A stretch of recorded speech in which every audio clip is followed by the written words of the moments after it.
আসসালামু আলাইকুম বন্ধুরা, কেমন আছেন? আশা করি যে যেখানে আছো সবাই অনেক ভালো আছো। আলহামদুলিল্লাহ আমিও ভালো আছি।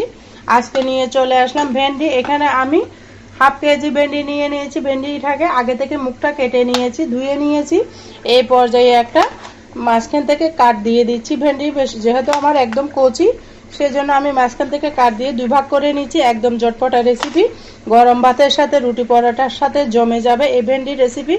কিভাবে রান্না করতেছি সম্পূর্ণ ভিডিও দেখতে থাকো। একটা লাইক দিয়ে ভিডিওটা স্কিপ করবা না, স্কিপ করলে হয়তো ভিডিওর কোনো অংশ বাদ পড়ে যাবে। যেগুলো আমি বেশি বড় সেগুলোকে মাঝখানে 3 কাট দিচ্ছি, আর যেগুলো মিডিয়াম সেগুলোকে আমি 2 কাট দিয়ে দিচ্ছি। দেখতে পারতেছো এইভাবে ভেন্ডি রান্না করলে কিন্তু খুবই মজা করে খাবে সবাই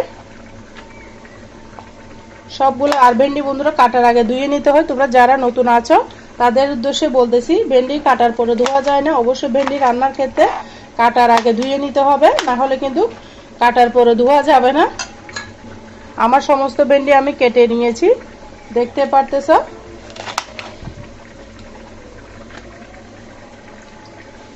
সাথে দিব আমি 2টা আলু। আলুটা না দিলে যেন ভেন্ডি রান্নাটা অসম্পূর্ণ লাগে, আমার কাছে বেশি মজা লাগে আলুটা দিলে। তো লম্বা লম্বা করে আমি আলুটা দিয়ে দিচ্ছি কাট করে।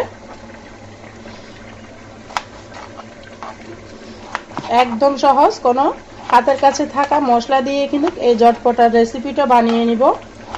কোনো প্রকার বাড়তি মশলা লাগবে না। আলুটা কাট করা হয়ে গেছে, এবার আমি কিচেনে চলে যাচ্ছি সোজা। ভেন্ডি আর আলু একসাথে আমি কেটে নিয়েছি, দেখতে পারতেছো বন্ধুরা। এখানে আমি একটা কড়াই বসিয়ে দিয়েছি, দিয়ে দিচ্ছি সামান্য পরিমাণে রান্নার রেগুলার সয়াবিন তেল।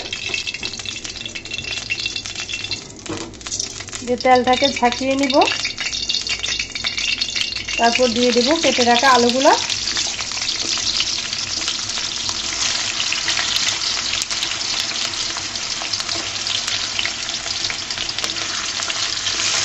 নাড়াচাড়া করে দিব।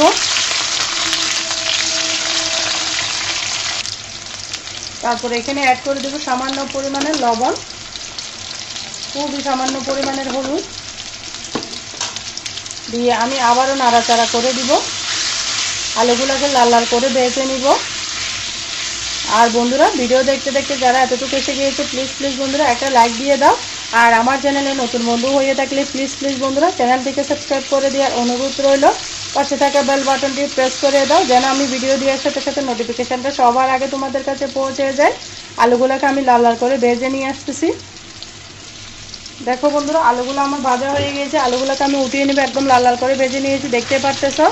আমি একটা প্লেটের মধ্যে উঠিয়ে নিচ্ছি। একদম লাল লাল করে ভেজে নিবে, তাহলে এই ভেন্ডির জটপটা রেসিপিটা খেতে বেশি মজা লাগবে। এখানে আমি আর সামান্য পরিমাণে তেল অ্যাড করবো, একদম খুবই সামান্য। তারপর দিয়ে দেবো ভেন্ডিগুলো।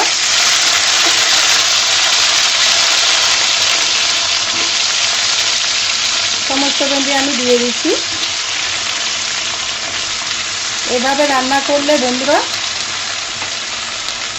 দিয়ে দিব সামান্য পরিমাণের লবণ, তারপর দিব সামান্য পরিমাণের হলুদ, দিয়ে নাড়াচাড়া করে দিব।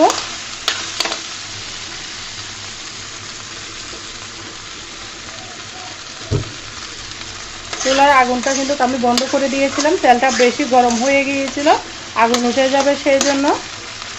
দিয়ে ভেন্ডিটাকেও আমি আলুর মতো করে ভাজা করে নিব। এভাবে ভেন্ডি রান্না করো।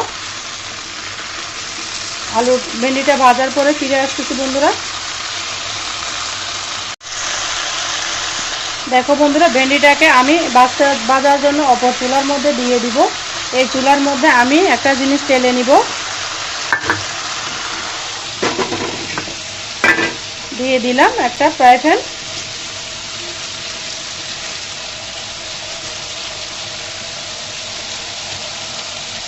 তারপর দিয়ে দিব আমি এখানে 1 চামচ মতো বেসন।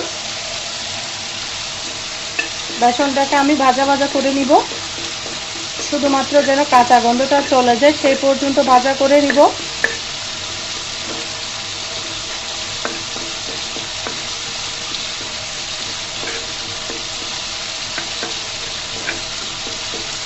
অপর চুলার মধ্যে কিন্তু আমার ভেন্ডিগুলো ভাজা হচ্ছে। এখানে আমি বেসনগুলোকে ভেজে নিচ্ছি, আর ভাজবো না, পাতিলের গরমেই কিন্তু ভাজা হয়ে যাবে।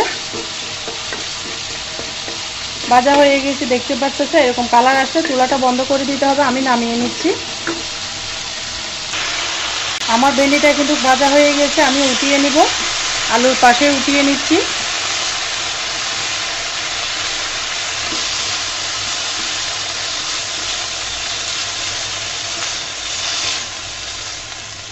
দেখো বন্ধুরা, আলু আর ভেন্ডি একসাথে আমি উঠিয়ে নিলাম। এখানে আমি দিয়ে দিব অল্প সামান্য তেল।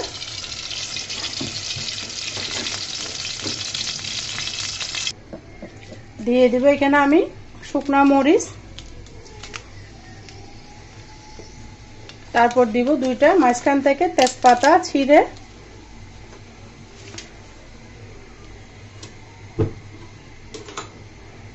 দিয়ে নাড়াচাড়া করে দিব।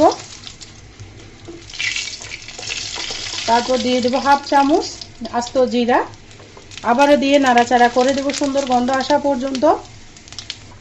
হাফ চামচ থেকেও কম দিয়ে দেব কালি জিরা, দিয়ে আবারও নাড়াচাড়া করে দিব।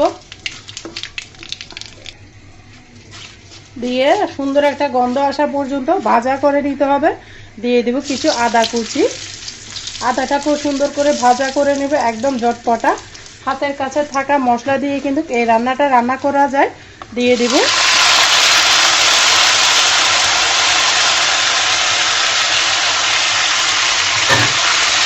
ভেজে রাখা ভেন্ডি আর আলু একসাথে দিয়ে দিলাম।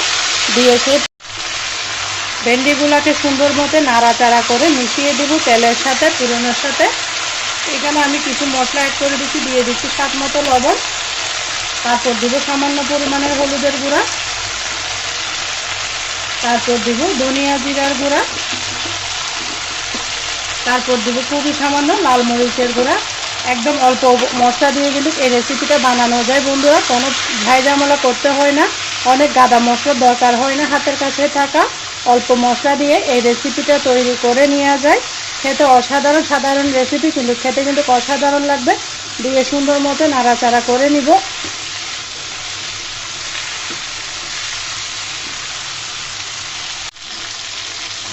নাড়াচাড়া করে নিচ্ছি বন্ধুরা। এখানে আমি এখন অ্যাড করব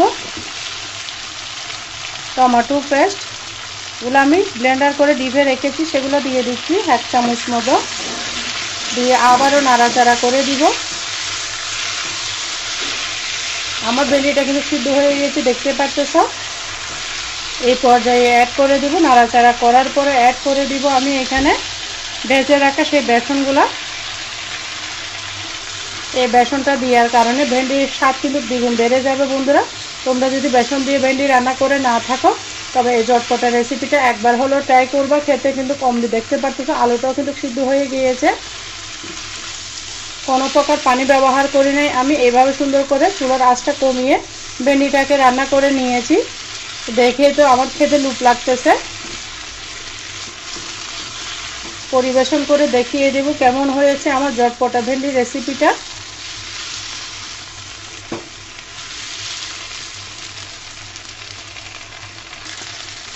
বন্ধুরা, আমি পরিবেশন করে দেখিয়ে দিচ্ছি ভেন্ডির রান্নাটা কেমন হয়েছে। আমার আলুগুলো কিন্তু সিদ্ধ হয়ে গিয়েছে বন্ধুরা, দেখতে পাচ্ছ।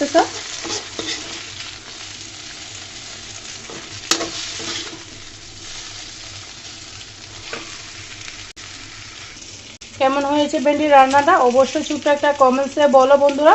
আর তোমরা যারা আমার সাথে ভিডিও জুড়ে এতক্ষণ পর্যন্ত ছিলে, সবাইকে অসংখ্য ধন্যবাদ।